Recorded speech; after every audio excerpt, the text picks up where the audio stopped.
Hello friends, मैं JP Gupta समृद्धि online classes से इस यूट्यूब चैनल में आपका स्वागत करता हूं। शैक्षिक तकनीक के पहले वीडियो में हमने डिस्कस किया था कि दोनों का अलग अलग शिक्षा क्या है और तकनीक क्या है। शिक्षा वह जो बालक के अंतर्निहित शक्तियों, ज्ञान एवं कौशलों का विकास करे, उसको सब एवं सुसंस्कृत मानव बनाए और एक निरंतर चलने वाली ये प्रक्रिया तथा तकनीक का मतलब एक प्रकार से आइडिया। यहां हमने बताया था कि तकनीक उस वैज्ञानिक विचार, कला कौशल, सिद्धांत, विधियां, प्रविधियां, माध्यम एवं मशीनों का प्रयोग जिसके द्वारा क्या कर सकते हैं, अपने उद्देश्यों की प्राप्ति या समस्या समाधान करने की हमारी जो कार्य कुशलता है उसमें बढ़ोतरी होती है, उसी को तकनीक कहते हैं। मतलब वह चीज, वह वस्तु, वह विधि प्रविधि, वह मशीन, वह माध्यम, वह सिद्धांत जो हमारी कार्य कुशलता में वृद्धि करे, वो क्या कहलाती है? तकनीक। किसकी? व्यक्ति की कार्य कुशलता में। व्यक्ति जहां एक उत्पादन कर सकता था, वहां 4 उत्पादन करने लगा, अर्थात उसकी कार्य कुशलता में वृद्धि हो गई। तो कार्य कुशलता में वृद्धि करे जो चीज या जिस चीज के माध्यम से हमारी कार्य कुशलता में वृद्धि होती है, वही क्या कहलाती है? तकनीक कहलाती है। चाहे वो कोई मशीन हो, चाहे वो कोई माध्यम हो, चाहे वो कोई विधि प्रविधि हो, चाहे वो कोई नियम हो, चाहे वो कोई तरीका हो, जिसके द्वारा हमारे कार्य कुशलता में वृद्धि हो, वही कहलाती है तकनीक। तो हमने पढ़ा शिक्षा क्या है और तकनीक क्या है। अब हम पढ़ते हैं शैक्षिक तकनीक क्या है, परिभाषा। कुछ महत्वपूर्ण परिभाषाओं को हमने ना अग्रलिखित किया है कि उनको आप जानना जरूरी है। जो इंपॉर्टेंट परिभाषा है उसको हमने यहां लिखा है और उसको देखते हैं, समझते हैं। जो हम लीप ने लिखा है, अधिगम तथा अधिगम की परिस्थितियों के वैज्ञानिक ज्ञान का उपयोग। क्या कहा है? अधिगम तथा अधिगम की परिस्थितियों के वैज्ञानिक ज्ञान का उपयोग। जो अधिगम संबंधित जो वैज्ञानिक ज्ञान है उसका उपयोग जो शिक्षा और प्रशिक्षण को सुधारने, हमने क्या कहा? शिक्षण एवं प्रशिक्षण को सुधारने तथा प्रभावकारी बनाने में किया जाता है, तो उसको क्या कहते हैं? शिक्षा तकनीक कहते हैं। शिक्षण प्रशिक्षण को सुधारने और उससे प्रभावकारी बनाने में किया जाता है। कहने का मतलब है उसकी कार्य कुशलता में जब वृद्धि की जाती है तो वही क्या कहलाता है? शिक्षा तकनीक। अर्थात अगर हम अपनी भाषा में कहें कि शिक्षा में तकनीक का उपयोग हो जिससे शिक्षण प्रशिक्षण और अधिक प्रभावकारी हो सके, वही कहलाती है शिक्षा तकनीक। या यूं कहे शिक्षण प्रशिक्षण को और ज्यादा प्रभावकारी एवं कार्यकुशल बनाने के लिए जिन माध्यमों का या तकनीक के जिन माध्यमों का हम प्रयोग शिक्षा में करते हैं, वही शिक्षा तकनीक कहलाते हैं। ऐसे कुलकर्णी में वही चीज लिखा है जो हम बोल रहे हैं कि शैक्षिक तकनीक को शिक्षा प्रक्रिया में किए जाने वाले विज्ञान एवं तकनीकी के नियमों एवं नई खोजों के रूप में परिभाषित किया जा सकता है। अर्थात शैक्षिक तकनीक को, ध्यान रखिएगा, शिक्षा प्रक्रिया में किए जाने वाले, शिक्षा प्रक्रिया में जो हम शामिल करते हैं, शिक्षा प्रक्रिया में जो हम सम्मिलित कर देते हैं, ऐसे विज्ञान एवं तकनीक के नियम एवं खोजों को रूप में परिभाषित कर सकते हैं। अर्थात विज्ञान एवं तकनीक के नियम और खोज जो हम शिक्षा में प्रयोग करते हैं, तो वही क्या कहलाती है? शिक्षा तकनीक कहलाती है। ऐसा एस कुलकर्णी ने कहा। मित्रा ने क्या कहा है? देखिए, शिक्षा तकनीक को उन पद्धतियों प्रविधियों का विज्ञान माना जा सकता है जिसके द्वारा शैक्षिक उद्देश्यों को प्राप्त किया जा सकता है। अर्थात शैक्षिक उद्देश्यों की प्राप्ति के लिए जिन पद्धतियों प्रविधियों का प्रयोग किया जाता है, वही क्या है? शिक्षा तकनीक। वही चीज का शिक्षा तकनीक उन पद्धतियों प्रविधियों का विज्ञान माना जाता है। वह प्रविधियां या विधियां उसका विज्ञान का जिससे शैक्षिक उद्देश्यों की प्राप्ति की जा सकती है। हेडान ने भी कहा है कि शैक्षिक तकनीक शैक्षिक सिद्धांतों एवं व्यवहार की वह शाखा है। शैक्षिक सिद्धांत एवं व्यवहार की आवश्यकता है, जो मुख्यतः सूचनाओं के उपयोग एवं योजनाओं से संबंधित होती है तथा सीखने की प्रक्रिया पर नियंत्रण रखती है। निष्कर्ष रूप में आता है कि शैक्षिक तकनीक शैक्षिक एवं शैक्षणिक प्रक्रियाओं को नियोजित करने, मतलब शैक्षिक एवं शैक्षणिक प्रक्रियाएं, जो भी शैक्षिक प्रक्रिया हो या शैक्षणिक प्रक्रिया को नियोजित करने, संगठित करने, अग्रसरित करने तथा उसके प्रभाव को भली बात नियंत्रित करने के लिए सुव्यवस्थित एवं वैज्ञानिक प्रयास कहलाता है। जो सुव्यवस्थित एवं वैज्ञानिक प्रयास करते हैं वही कहलाता है शिक्षा तकनीक। अर्थात शैक्षिक लक्ष्यों को प्राप्त करने के लिए जो वैज्ञानिक प्रयास करते हैं, जो वैज्ञानिक नियमों, प्रविधियों, विधियों आदि का उपयोग करते हैं, वही कहलाता है शैक्षिक तकनीक कहलाती है। किस चीज को प्राप्त करने के लिए? शैक्षिक कार्यकुशलता को बढ़ाने के लिए, शैक्षिक उद्देश्यों को प्राप्त करने के लिए, शैक्षिक समस्याओं के समाधान के लिए, जिन वैज्ञानिक नियम, विधियों, प्रविधियों आदि को शिक्षा के क्षेत्र में सम्मिलित किया जाता है, या जिन नियम, प्रविधियों, विधियों आदि को शिक्षा में प्रयोग किया जाता है, वही कहलाती है शैक्षिक तकनीकी। क्या कहलाती है? वही शैक्षिक तकनीकी। क्या करने के लिए? दिमाग में ध्यान रख लिया, शैक्षिक उद्देश्यों की प्राप्ति के लिए, शैक्षिक कार्यकुशलता को बढ़ाने के लिए, शैक्षिक प्रभावशीलता को बढ़ाने के लिए, शैक्षिक समस्याओं के निवारण के लिए,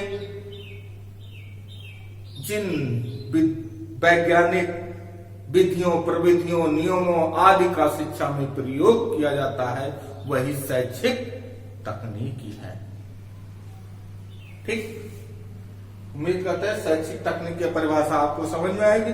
शैक्षिक तकनीक के परिभाषा के आधार पर इसके कुछ तथ्य या कुछ विशेषताएं जो निकल के आती है, उसका हम आके देखते हैं क्या क्या विशेषताएं हैं।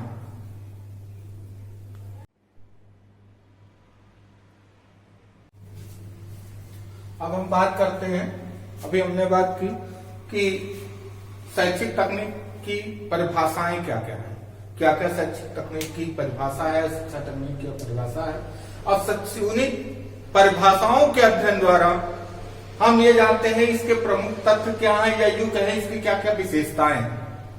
इन विशेषताओं को समझ लेंगे तो शैक्षिक तकनीक क्या है, शिक्षा तकनीक क्या है, इसमें आपका कोई डाउट नहीं रह जाएगा। पहली बात तो ये, पहली विशेषता की बात करें तो विज्ञान जो है शैक्षिक तकनीक का आधारभूत विषय है। कौन? विज्ञान। मतलब यह विज्ञान पर आधारित है। शैक्षिक तकनीक की अगर बात करें तो ये विज्ञान पर आधारित है। विज्ञान क्या कहता है? विज्ञान आपको हमने पहले ही बताया है, क्रमबद्ध नियमबद्ध अध्ययन क्या कहलाता है? विज्ञान। या यूं कहें सुव्यवस्थित, सुसंगठित, क्रमबद्ध, नियमबद्ध एवं तथ्यपूर्ण ज्ञान विज्ञान कहलाता है। तथ्यपूर्ण ज्ञान, तार्किक ज्ञान, क्रमबद्ध, नियमबद्ध, सुव्यवस्थित, सुसंगठित ज्ञान जो कहलाता है वो विज्ञान कहलाता है, और शैक्षिक तकनीक इसी पर आधारित है। दूसरा है शैक्षिक तकनीक शिक्षा पर विज्ञान तकनीक का अध्ययन करती है। शैक्षिक तकनीक के अंतर्गत शिक्षा पर विज्ञान एवं तकनीक का अध्ययन करा जाता है, या विज्ञान एवं तकनीक शिक्षा में शामिल किया जाता है, जो वही क्या कहलाती है? शैक्षिक तकनीक कहलाती है, या शिक्षा तकनीक कहलाती है। शैक्षिक तकनीक में व्यवहारिक पक्ष को महत्व दिया जाता है ज्यादातर, सैद्धांतिक पक्ष को कम, क्योंकि यहां सीखने सिखाने से संबंधित बात होती है। तो सिर्फ सैद्धांतिक नियम ज्ञान पर नहीं, व्यवहारिक नियम ज्ञान पर बल दिया जाता है, जिससे कि शैक्षिक उद्देश्यों की प्राप्त हो सके, शैक्षिक कार्यकुशलता में वृद्धि हो सके, शैक्षिक समस्याओं का समाधान हो सके। इसलिए व्यवहारिक पक्ष पर ध्यान दिया जाता है, सैद्धांतिक पक्ष पर नहीं। शैक्षिक तकनीक निरंतर विकासशील विषय है। निरंतर विकास होता है, जैसे जैसे नई नई विधियां, नई नई प्रविधियां, नए नए खोजें आते जाते हैं, वैसे वैसे शिक्षा में वो सम्मिलित होती जाती है। तो निरंतर विकासशील है, ये नहीं कि एक ही जगह स्थिर हो गई, जो 10 साल पहले चल रहा था वही आगे चल रहा है, नहीं, निरंतर उसमें प्रगति होती जाती है। आप देखे होंगे पहले कैसे पढ़ाया जाता था, आज पढ़ाने तरीका क्या है, या 10 साल पहले कैसा था, आज कैसा है, या 2-4 साल पहले कैसा था, आज ही आप देख लीजिए। 2-4 साल पहले ये ऑनलाइन क्लासेस की व्यवस्था नहीं थी, यूट्यूब द्वारा क्लासेस की व्यवस्था नहीं थी रहा, लेकिन आज ये हो गई। ये क्या है, तकनीक का ही असर है। किसका? तकनीक का, शैक्षिक तकनीक का ही असर है कि आज हम यूट्यूब द्वारा आपको क्लास दे रहे हैं, घर बैठे आपको क्लासेस प्रोवाइड करा रहे हैं। यह मनोविज्ञान, इंजीनियरिंग आदि विज्ञानों की सहायता लेता है। मनोविज्ञान की इसलिए सहायता, मनोविज्ञान की सहायता इसमें बहुत सारी जरूरी होती है क्योंकि लोगों की रुचियों को जानना है। भाई शिक्षा तकनीकी है, शिक्षा में कौन शामिल होता है, किसको शिक्षा देते हैं? बालक को शिक्षा देते हैं। तो बालक को शिक्षा देने के लिए उसकी अभिक्षमता, उसकी रुचि, उसका एटीट्यूड, उसकी आकांक्षा जानना जरूरी है। किस स्तर का है, कैसा है, पढ़ने के लिए तत्पर है नहीं है। साथ साथ इंजीनियरिंग का इसलिए लिया जाता है क्योंकि इसमें तकनीकी शामिल की जाती है, नए नए नियम, विधियों, प्रविधियों, मशीनों। जैसे आज हमने तकनीक की सहायता से आपको पढ़ा रहे हैं, तकनीकी है, नेट की सहायता से आप हमारे क्लास को ऑनलाइन ले रहे हैं। तो तकनीक, इंजीनियरिंग आदि विज्ञानों की सहायता लेते हैं। इसमें क्रमबद्ध उपागमों को प्रधानता दी जाती है, क्रमबद्ध सिस्टमैटिक अप्रोच को, जो एक निश्चित क्रमबद्ध है क्योंकि यह विज्ञान पर आधारित है। तो क्रमबद्ध सिस्टमैटिक अप्रोच पर को इसमें प्रधानता दी जाती है। क्या क्या उपागम है आगे हम बताएंगे, हार्डवेयर, सॉफ्टवेयर, बहुत सारे उपागम है। इसमें शिक्षक, छात्र एवं तकनीकी प्रक्रियाएं एक साथ समावेशित होती है। शिक्षक छात्र तो होता ही होता है, लेकिन तकनीक, शिक्षक उन्हीं तकनीक के माध्यम से छात्रों के साथ क्या करता है, अंतःक्रिया करता है। तो इसीलिए कहा गया है कि शिक्षक, छात्र एवं तकनीकी प्रक्रिया एक साथ समावेशित होती है। और क्या है, शैक्षिक तकनीक के फलस्वरूप शिक्षण में नवीन शिक्षण विधि तथा नवीन शिक्षण तकनीक का प्रवेश होता है। नई नई शिक्षण विधियां, नए नए तरीके। पहले क्या था, ओनली एक व्याख्यान विधि थी, लेकिन नई नई शिक्षण विधियां है, खेल विधि है, प्रोजेक्ट विधि है, बहुत सारी डेकोली विधि आया, मॉन्टेसरी विधि है, बहुत सारी विधियां। आज भी नई नई विधियां आ रही हैं। तो नई नई शिक्षण विधियों एवं नई नई तकनीकों का प्रवेश होता है शैक्षिक तकनीक के फलस्वरूप। शैक्षिक तकनीक नहीं होता तो नहीं होता। शैक्षिक या शैक्षिक उद्देश्यों की पूर्ति अधिगम परिस्थितियों में आवश्यक परिवर्तन लाने में समर्थ है।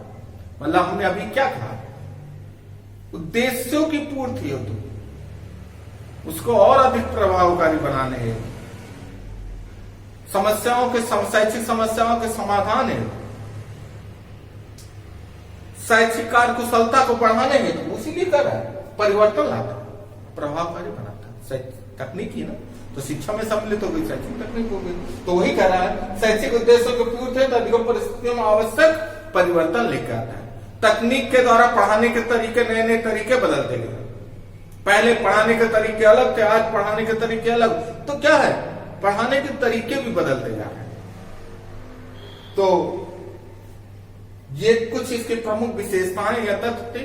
उम्मीद करते हैं आपको समझ में आया होगा। नेक्स्ट वीडियो में हम बात करेंगे शिक्षा तकनीक का विकास कैसे कैसे हुआ, या शिक्षा तकनीक को प्रभावित करने वाले कारक कौन कौन से है तथा इसका उद्देश्य क्या है, इन सब की बात करेंगे।